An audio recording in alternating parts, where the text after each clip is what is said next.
منسټر اوس دا شروع کا چې هر ځای کې هر رنګه خلک وي لسته دلالان په دې کینټ کې پیدا کړ او ایته پیسې ورکړي چې بای دا پیسې والی او څلور واړه واډونو کې بوټونه په پیسو شروع کوي او چې چاته هغه دلال ته وایي چې ته به چې څونه بوټونه هلې که تا 10 بوټونه پیدا کړ نو 10,000 ستا دي که تا 100 بوټونه پیدا کړ نو 1,00,000 ستا دي او ووټر سره خبره کو که هغه په 2,000 خرڅېږي که په 3,000 خرڅېږي هغه له به بېلې پیسې ورکو ای ورته وایي چې بای دا خو به وشي خو د الیکشن پر ورځ خو سټاف ناست دي پولینګ سټاف ناست دي ای سره به څه چل کوو نو چې پولینګ سټاف هم مونږ خپل کېنولی دی لکه چې په حکومت کې دي وي پولینګ سټاف هم مونږ خپل کېنولی دی تاسو ته به هېڅ مسله نه وي په پولینګ سټیشنو کې اچوئ ووټونه بوګس نو زه الیکشن کمیشن ته هم دا خبره کوم زه ایگزیکټیو افسر ته هم دا خبره کوم زه د نوخار ډي سي او ډي پي او ته هم دا خبره کوم چې دغه سازش چې کوم روان دی د دې مخنیوی وکئ او د قوم په حقوقو باندې د پیسو په زور ډاکې مه اچوئ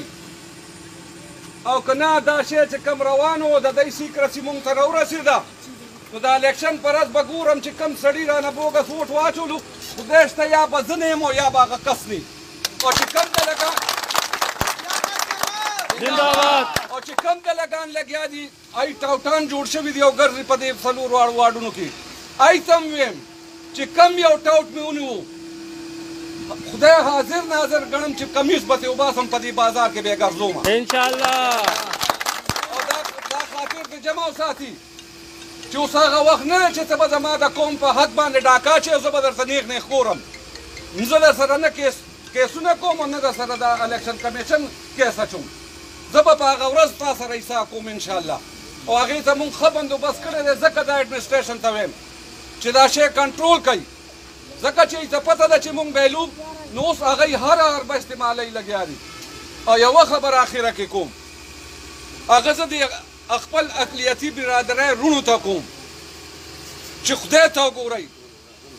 الله ته وګورئ او خپل پیغمبر یسوع مسیح ته وګورئ چې بس ته ډېر بدنام شوئ تاسو هر سړی چې راځي څه چل دی وایي د اقلیتي برادرۍ ووټ به په 1,000 روپۍ والم په 1,500 روپۍ والم خدای ته وګورئ چې ځان مه خرڅوئ او دا یو تاریخ جوړ کړئ په دې الیکشن کې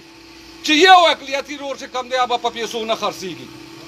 هغه که هندو مذهب سره تعلق لري که عیسائی مذهب سره تعلق لري که هر یو اقلیتي برادرۍ سره تعلق لري ځکه چې زمونږ په نوخار کینټ کې دا ډېره مشهوره ده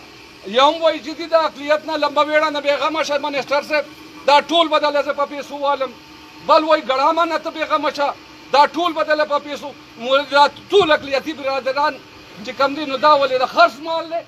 چې تاسو به یې اخلی خو د اقلیتي رونو ته هم ویم چې دا مشران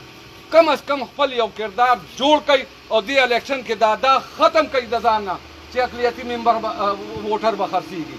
نه به خرڅېږي زه ویم چې زما دا ایمان دی چې څونه مسلمان په ایمان او په عقیده مضبوط دی داسې زمونږ اقلیتي برادري مضبوطه ده چې څنګه مسلمان رور په ژبه ودرېږي نه خرڅېږي او ظلم سره ملګرتیا نه کوي داسې به اقلیتي رونه زه وایم د مسلمانانو نه زیاته پښتو غیرت او رورولي به کوي او خپل ضمیر به نه خرڅوي انشاءالله زه ستاسو د ټولو ډېر زیات مشکور یم